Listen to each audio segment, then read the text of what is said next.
नमस्कार, स्वागत है आप सबका दिन भर की तमाम बड़ी और अहम खबरों के साथ। मैं हूं कवींद्र। शुरुआत हेडलाइन से।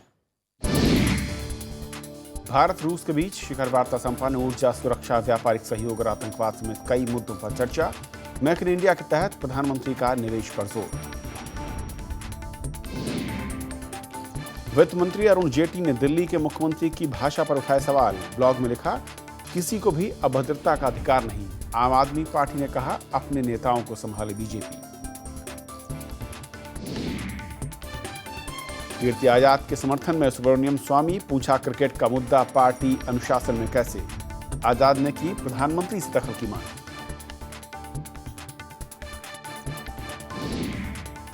दिल्ली में बाहर से आने वाले निजी कारों पर भी लागू होगा सम विषम फार्मूला। वीवीआईपी, वरिष्ठ नागरिकों और महिला ड्राइवरों को छूट। नियम तोड़ने पर 2000 के जुर्माने का प्रावधान।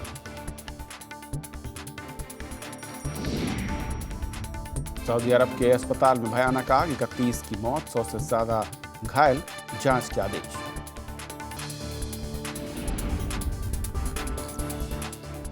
और आइए देखते हैं पहली खबर।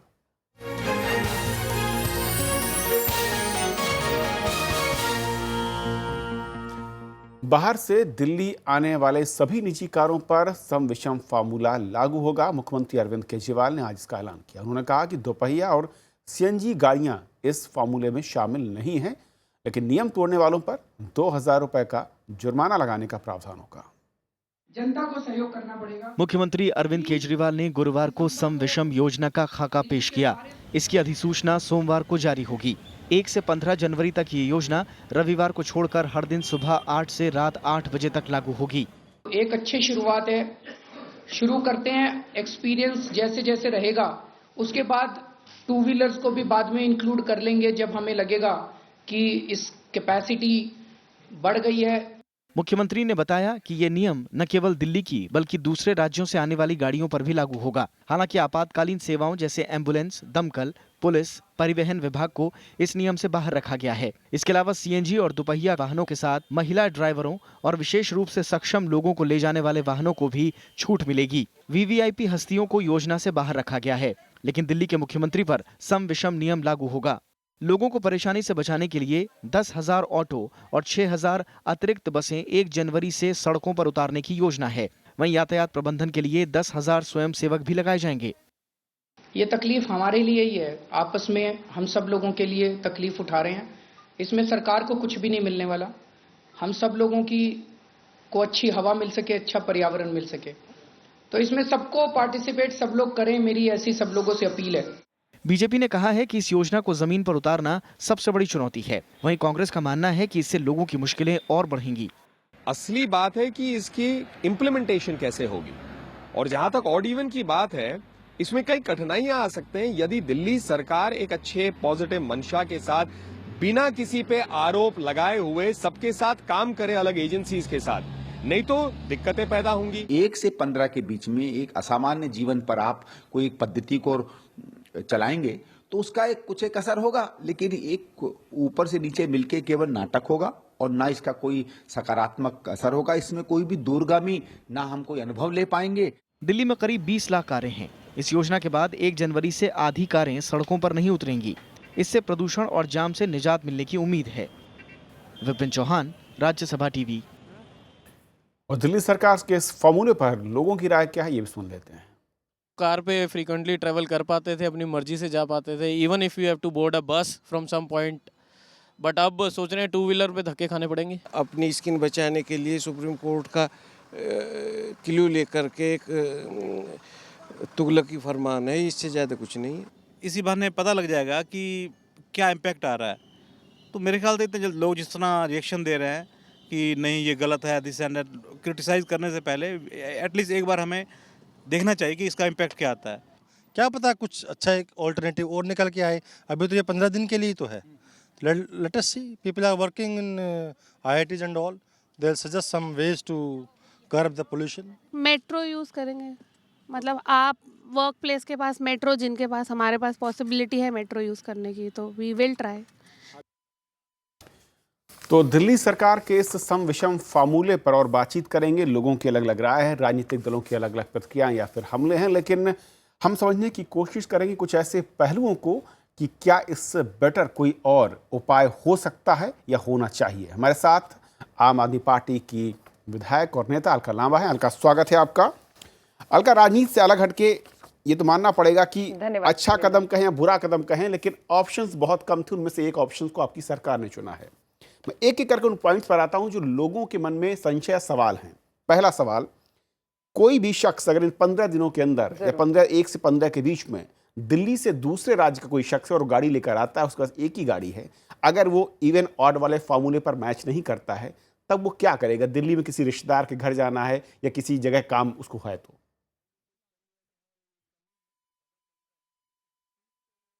देखिए कविंदर जी, मैं साफ कह दूं, इसमें अगर कोई इमरजेंसी है, अगर रिश्तेदारों को मिलने आया है, शॉपिंग करने आया है, घूमने फिरने आया है, तो मुझे लगता है ये वो चीजें हैं जिन्हें अवॉइड किया जा सकता है। इंतजार अगले दिन का किया जा सकता है कि आप अपने रिश्तेदार के घर तब जाएं जब इवन का नंबर हो, अगर आपके पास इवन गाड़ी है। या और जहां तक इमरजेंसी की बात है, किसी भी तरह की इमरजेंसी के समय पर यह नहीं देखा जाएगा कि आपकी गाड़ी इवन है या ऑड है, आपको इस बात की छूट दी जाती है, तो इतनी गंभीर समस्या नहीं बनती है। पर मैं लोगों से यह कहना चाहूंगी, समस्या बड़ी क्या है जो 1 से 15 तारीख के बीच में आपको आएगी, या वो बड़ी समस्या जो आज जानलेवा प्रदूषण में कहूंगी सबसे बड़ी है कि जानलेवा तक साबित हो रहा है, लंग कैंसर तक की समस्याएं आ रही हैं।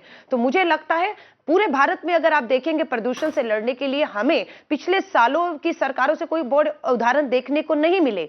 सम विषन वाला जो उदाहरण है वो भी विदेशों में कहीं कामयाब हुआ, कहीं कामयाब नहीं हुआ। पर मुझे लगता है एक अच्छी सोच और नियत के साथ ये पब्लिक पार्टिसिपेशन से ही एक फार्मूला कामयाब होगा। अगर असफल भी रहा तो पब्लिक पार्टिसिपेशन अगर नहीं रहेगा तभी असफल होगा। लेकिन लोगों को ये ध्यान रखना होगा कि आपकी ये फार्मूला अच्छा है या कौन सी खराब है, लेकिन हमारे सामने या फिर सरकार के सामने विकल्प बहुत सीमित हैं अगर दिल्ली में और एनसीआर में लोगों को स्वस्थ रखना है। अब मैं अगले उस सवाल पर आता हूं जो कि लोगों की ओर से ही है और साइंटिफिक कम्युनिटी की ओर से है। सीएसआईआर की इसी साल की शुरुआती रिपोर्ट ये कहती है, मैं उसको कोट करना चाहूंगा अगर आप चाहें तो, उनके जो डायरेक्टर थे उनके सुपरविजन में दिल्ली में एक रिसर्च होती है सीएनजी व्हीकल्स को लेकर, जिसपे ये फाइंडिंग है कि सीएनजी व्हीकल उतने ही हार्मफुल हैं जितने कि डीजल व्हीकल। अब ऐसे में अगर हम सीएनजी के सहारे आगे बढ़ना चाहते हैं तो कहीं ऐसा तो नहीं है कि भविष्य में हम एक और बड़े खतरे को यहां पर बड़ा बना दें और उसके बाद हम सोचना शुरू करें कि क्या वाकई वो खतरा ज्यादा बड़ा था इससे पहले का? कविंदर जी, बिल्कुल ये रिपोर्ट को मैं चाहूंगी देखना, और मैं इस सरकार को भी कहूंगी ये जो रिपोर्ट का आप जिक्र कर रहे हैं उसे जरूर संज्ञान में लेते हुए उसकी गंभीरताओं के ऊपर जरूर दिल्ली सरकार सोचे। लेकिन मैं इसका ये जवाब दूंगी, अगर पेट्रोल, सीएनजी और डीजल में तुलना की जाए तो मुझे आज ये लगता है कि डीजल जो है वो नंबर 1 पर आज प्रदूषण का कारण बना हुआ है और सबसे ज्यादा जो है वो जानलेवा साबित हो रहा है। दूसरे नंबर पर जरूर हो सकता है सीएनजी भी हो। इसीलिए हम चाहते हैं कि पेट्रोल पे भी जब आए तो हम यही चाहेंगे आने वाले समय में अगर ये कामयाब रहता है कि लोग अपने वाहन छोड़कर जो हमारे पब्लिक ट्रांसपोर्टेशन है, चाहे डीटीसी बसें हैं, ऑटो हैं, उनका इस्तेमाल करें, ताकि जो सड़कों पर जाम लगता है, जो प्रदूषण के बड़े कारण है, जो हादसों के बड़े कारण है, हम एक साथ जो है वो 3 निशाने इसमें मारते हैं। तो मुझे लगता है लोगों को सबसे बड़ी समस्या क्या है, आज प्रदूषण के कारण जानलेवा खतरा जो बना हुआ है उससे लड़ना आज हमारी पहली चुनौती है। दूसरा हो सकता है जरूर डीजल और सीएनजी के बाद पेट्रोल पे भी हम सोचें। जी अलका, मैं उस रिपोर्ट को बता दूं कि ये डॉक्टर एमओ गर्ग हैं जो कि सीएसआईआर के डायरेक्टर जनरल रहे हैं और इनके सुपरविजन में ये फाइंडिंग सीएसआईआर ने दिल्ली में ही रिसर्च करके की थी। मैं चाहूंगा कि आपकी सरकार अगर इस पर आगे बढ़ना चाहती है, कोई भी सरकार, तो कम से कम सीएनजी को लेकर वो और ज्यादा रिसर्च कर सकती है।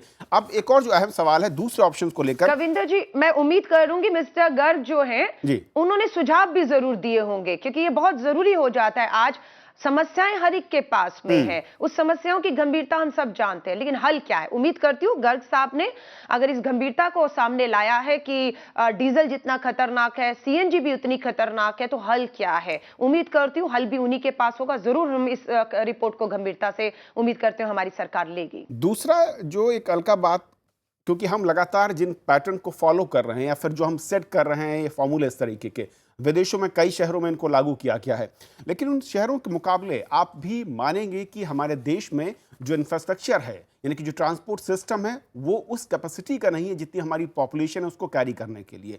आपको लगता है कि हम जिस फॉर्मूले पर भी बढ़ें, लेकिन पब्लिक ट्रांसपोर्ट सिस्टम को हमें बहुत ही तेजी के साथ और उसमें बहुत ज़्यादा सुधार भी करना पड़ेगा? कविंदर जी, बिल्कुल मैं आपसे सहमत हूँ।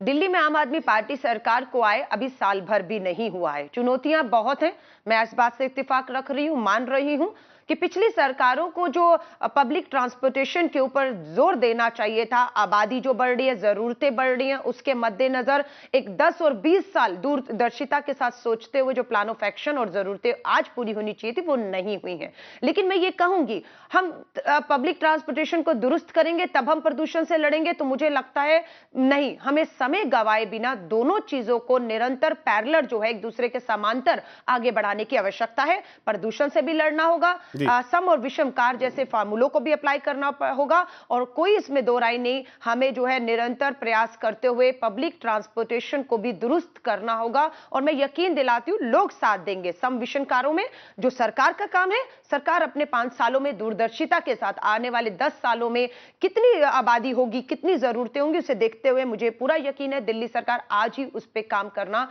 उन्होंने शुरू कर दिया है। और अलका, कुछ लोगों के सुझाव भी हैं जो कि शायद दुनिया के 3 या 4 देशों में कुछ शहरों में लागू हैं कि एक शहर या फिर एक दिल्ली जैसे राज्य को अलग अलग जोन में बांटकर वहां पर जो उनके छुट्टी के दिन हैं उनको अलग अलग रखा जाए, ऑफिसर्स की टाइमिंग डिफरेंट कर दी जाए। ज़रूरी नहीं कि हर ऑफिस 9-10 बजे खुलता हो, स्कूल की टाइमिंग्स को भी अलग अलग पार्टिसिपेट किया जाए कि 9 बजे, 10 बजे, 11 बजे, 12 बजे। क्या इस तरह के विकल्पों पर भी आपकी सरकार सोच रही, चर्चा कर रही है? कविंदर जी, कोई भी ऐसा विकल्प जो इतनी बड़ी प्रदूषण की समस्या से निजात दिलाने का काम करेगा, उसे बिल्कुल गंभीरता से लेकर उस पर विचार करके उसे लागू करने की जरूरत होगी तो बिल्कुल लागू किया जाएगा। दरवाजे पूरी तरह से खुले हैं। कोई भी ऐसी सोच जो अच्छा कार्यक्रम, अच्छी सोच और नियत के साथ बनाया गया है, ये 1 से 15 जनवरी तक चलने वाला भी एक ट्रायल है। हमें नहीं मालूम इसका भविष्य क्या होने वाला है, क्योंकि पूरी तरह से दिल्ली के लोगों के ऊपर निर्भर करेगा कि लोग अगर साथ देंगे तो जरूर हम कामयाब होंगे। प्रदूषण जैसी गंभीर समस्या जो सिर्फ मैं कहूंगी राजनेताओं को ही नहीं, सत्ता में बैठे लोगों को ही नहीं, आम आदमी की जिंदगी और हमारे छोटे बच्चे भी मैं कहूंगी आज सांस की बीमारियों से ग्रस्त हैं। तो मैं ये जरूर कहूंगी इस तरह के हर सुझाव, हर इस तरह के जो है जो पहले लागू कहीं ना कहीं किए गए हैं, जैसे इसको भी सम विषम को भी किया गया, हम कर रहे हैं, ट्रायल बेस पे कर रहे हैं, और बिल्कुल मैं उम्मीद करती हूँ हम कामयाब रहेंगे। इसमें लोगों की भागीदारी इसको कामयाब बनाएगी। चलिए अलका, बहुत शुक्रिया वक्त देने के लिए और हमारे साथ इस चर्चा में जोड़ने के लिए आपका। ये थी हमारी पहली खबर। छोटा सा ब्रेक के उस पार दिन भर की दूसरी बड़ी खबर।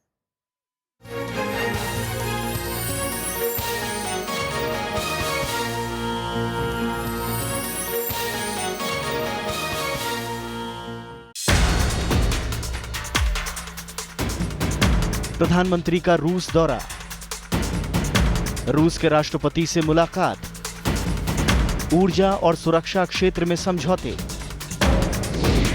देखिए पहली खबर, भारत रूस शिखर वार्ता, आज रात 8 बजे। आपका मुद्दा,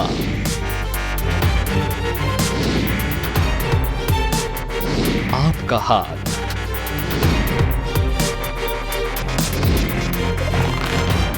सरकार तक पहुंचेगा आपका सवाल, राज्यसभा टीवी बनेगा आपकी आवाज।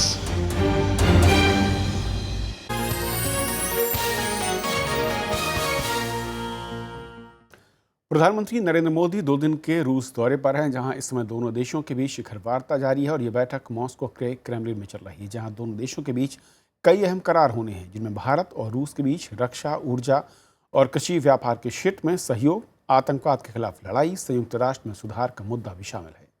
बुधवार रात नरेंद्र मोदी के स्वागत में आयोजित किए गए भोज के दौरान व्लादिमीर पुतिन ने उन्हें महात्मा गांधी की डायरी का एक पन्ना और 18वीं सदी की भारतीय तलवार भेंट की। बीजेपी से निलंबित सांसद कीर्ति आजाद के समर्थन में आज वरिष्ठ बीजेपी नेता सुब्रमण्यम स्वामी आ गए। उन्होंने अपने ट्वीट में क्रिकेट का मामला राजनीतिक अनुशासन से जोड़ने पर सवाल खड़े किए। इस बीच पार्टी के 4 वरिष्ठ नेताओं की आज हुई बैठक में भी सियासी माहौल गर्म दिखा। बीजेपी सांसद सुब्रमण्यम स्वामी ने गुरुवार को ट्वीट कर कीर्ति आजाद के निलंबन पर सवाल उठाया। उन्होंने जानना चाहा कि क्या क्रिकेट का मामला पार्टी के अनुशासन के तहत आता है। इस बीच कीर्ति आजाद ने प्रधानमंत्री से निलंबन की वजह पूछी। भारतीय जनता पार्टी की राष्ट्रीय सेवक संघ की सदैव यह बात रही कि भ्रष्टाचार हटना चाहिए। आज मैं भाई नरेंद्र मोदी जी से कहूंगा कि इसमें अवश्य घुसें, आए, बीच में देखें और बताएं कि मेरी गलती क्या है। बीजेपी नेता मुरली मनोहर जोशी के घर पर 4 नेता अनौपचारिक रूप से मिले। इनमें लालकृष्ण आडवाणी, यशवंत सिन्हा और शांता कुमार थे। हालांकि शांता कुमार ने इसे केवल सौजन्य मुलाकात बताया। पार्टी के पुराने तो आपस में मिलते जुलते तो रहते हैं, तो वैसे मिले और चाय पी और बातचीत हुई। कांग्रेस उपाध्यक्ष राहुल गांधी ने डीडीसीए विवाद पर प्रधानमंत्री की चुप्पी पर सवाल उठाए हैं। जो व्यक्ति पहले कहते थे ना खाऊंगा ना खाने दूंगा, वो आज बिल्कुल चुप है। प्रधानमंत्री देश के प्रधानमंत्री हैं और लोगों का भरोसा टूट रहा है। उन्हें एक्शन लेना चाहिए, उन्हें इंक्वायरी करानी चाहिए। राहुल गांधी के आरोप पर बीजेपी ने वित्त मंत्री का बचाव किया। पॉलिटिकल प्रोपेगेंडा के तहत देश के वित्त मंत्री श्री अरुण जेटली साहब पर झूठे अनर्गल आरोप लगाने की कोशिश की जा रही है। भारतीय जनता पार्टी ने इसके पहले दिन से ही इनको सिरे से खारिज किया है। डीडीसीए में कथित भ्रष्टाचार का मामला उठाने वाले कीर्ति आजाद को बुधवार को बीजेपी ने निलंबित कर दिया था। श्याम सुंदर, राज्यसभा टीवी। वित्त मंत्री अरुण जेटली ने फेसबुक पोस्ट में आम आदमी पार्टी और अरविंद केजरीवाल की भाषा पर सवाल खड़े किए। उन्होंने लिखा है कि संवैधानिक पद पर बैठे लोगों के पास अभद्रता करने का अधिकार नहीं होता। वित्त मंत्री ने यह भी लिखा कि दिल्ली के मुख्यमंत्री ने विधानसभा के भीतर और बाहर प्रधानमंत्री के खिलाफ जिस तरह की भाषा का प्रयोग किया उसे किस तरह लिया जाए। उन्होंने सलाह दी कि संवैधानिक पदों पर बैठने वालों को संयमित भाषा बोलनी चाहिए। हालांकि आम आदमी पार्टी ने कहा कि बीजेपी पहले अपने नेताओं को संभाले। इसका बहुत ज्यादा श्रेय तो खुद बीजेपी को जाता है कि जिन्होंने राजनीति को जिस तरीके से अखाड़ा बना रखा है। आज ऐसी कोई पार्टी नहीं जिसके लोगों को इन्होंने टारगेट करना ना शुरू कर, जिसके उन्होंने गाली गलौज का इस्तेमाल ना किया गया हो। तो बजाय हमको सीख ना दें, अपनी पार्टी के लोगों को सीख लें, बेहद बेहतर है। मुख्यमंत्री अरविंद केजरीवाल के घर के बाहर अस्थायी शिक्षकों ने जमकर प्रदर्शन किया, क्योंकि शिक्षक खुद को स्थायी करने की मांग कर रहे थे, जिन्हें हटाने के लिए पुलिस को वाटर कैनन का इस्तेमाल करना पड़ा। सुबह से ही ये अस्थायी शिक्षक मुख्यमंत्री के घर के बाहर इकट्ठा होने शुरू हो गए और अरविंद केजरीवाल से मुलाकात न होने के बाद इन्होंने प्रदर्शन शुरू किया। दरअसल आम आदमी पार्टी ने चुनाव के दौरान अपने घोषणा पत्र में ठेकेदारी पर काम करने वाले कर्मचारियों को नियमित करने की बात कही थी।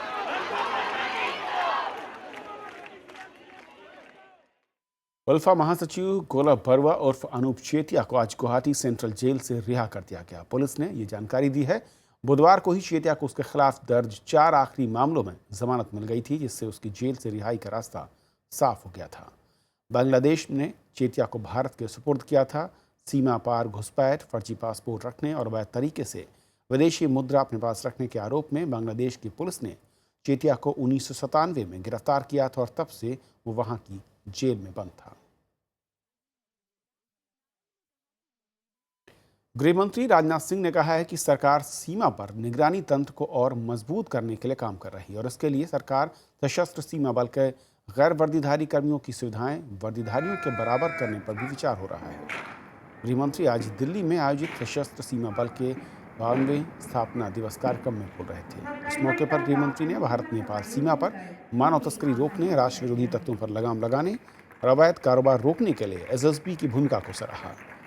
गृहमंत्री ने नेपाल भूकंप के बाद आपदा प्रबंधन में एसएसबी के योगदान को अहम बताया और इससे पहले गृहमंत्री ने परेड का निरीक्षण किया और भूतपूर्व साहस के लिए जवानों को सम्मानित किया।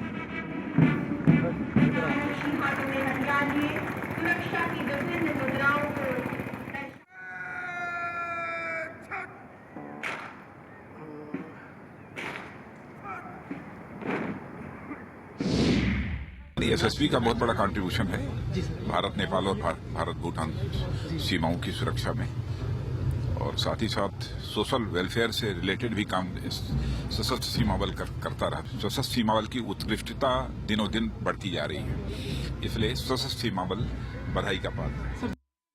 पहाड़ों में बर्फबारी से ठंड ने पूरे उत्तर भारत को अपनी चपेट में ले लिया है। मैदानी इलाकों में शीतलहर और कोहरे का कहर जारी है। पंजाब के अमृतसर में -0.2 तापमान दर्ज किया गया है और कोहरे का असर अब यातायात पर भी दिखने लगा है। कहीं बर्फबारी तो कहीं कोहरा, ठंड ने लोगों की मुश्किलें बढ़ा दी हैं। घाटी बर्फ की सफ़ेद चादर से ढकी है। पहलगाम और गुलमर्ग में तापमान माइनस में चला गया है। वहीं हिमाचल प्रदेश के शिमला, कुल्लू, चंबा में मौसम की पहली बर्फबारी से लोग काफ़ी खुश हैं। शिमला में न्यूनतम तापमान -0.2 डिग्री दर्ज किया गया। अभी उस साइड को तो बहुत ज़्यादा बर्फ़ पड़ रही है और यहाँ भी सबको यही एक्सपेक्टेशन है कि इस बार वाइट क्रिसमस मनाया जाएगा।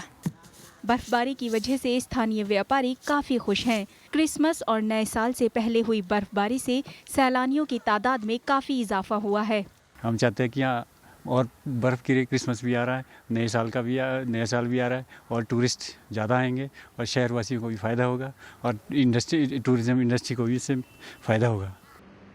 पहाड़ों में बर्फबारी से उत्तर भारत में भी सर्दी का सितम बढ़ गया है। दिल्ली में कोहरे और ठंड से लोग बेहाल हैं। वहीं उत्तर प्रदेश, पंजाब, मध्य प्रदेश, हरियाणा में भी शीतलहर जारी है।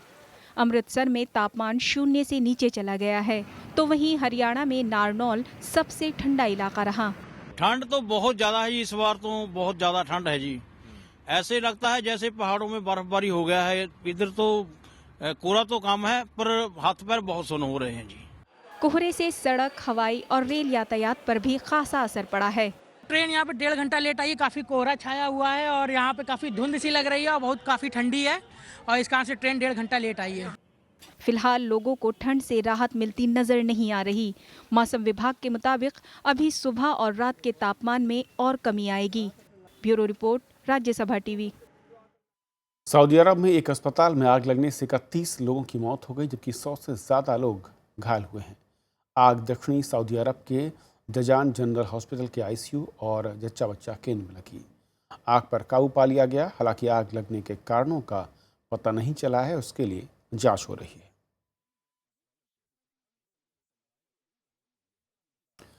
इराकी सुरक्षा बलों का रमादी में आगे बढ़ना जारी है। सुरक्षा बलों ने रमादी के ज़्यादातर इलाकों को आईएस आतंकियों से अब मुक्त करा लिया है।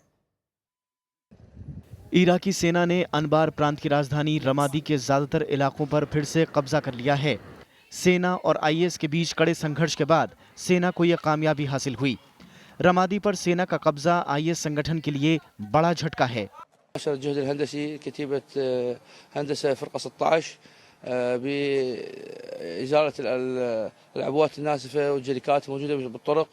सुरक्षा बलों को मिल रही कामयाबी से सैनिकों के हौसले बुलंद हैं।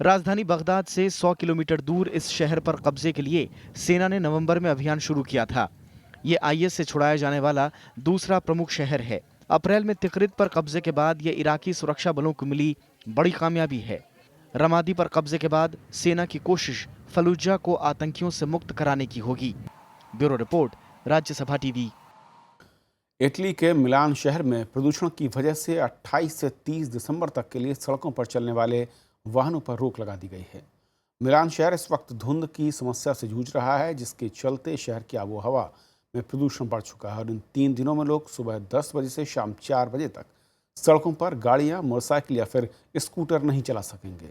इस दौरान लोगों को पूरे दिन के लिए €1.5 का एक विशेष टिकट जारी किया गया है और उसके जरिए लोग सार्वजनिक परिवहन का इस्तेमाल कर सकेंगे।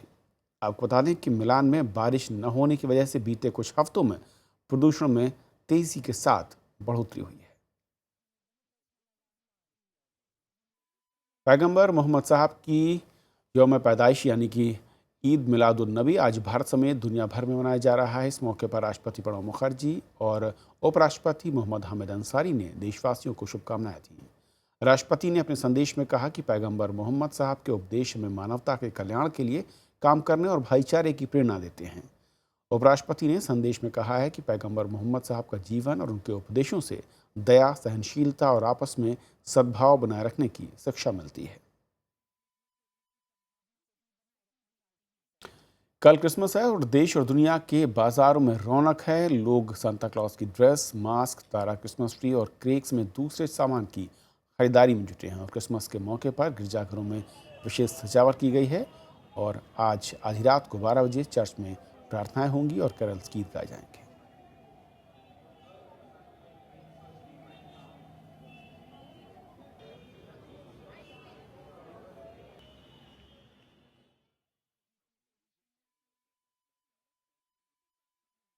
तो खबरों के इस बुलेटिन में अभी इतना ही, लेकिन जाते जाते छोड़ जाते हैं क्रिसमस की तैयारियों और वहाँ की कुछ खास झलकियों के साथ।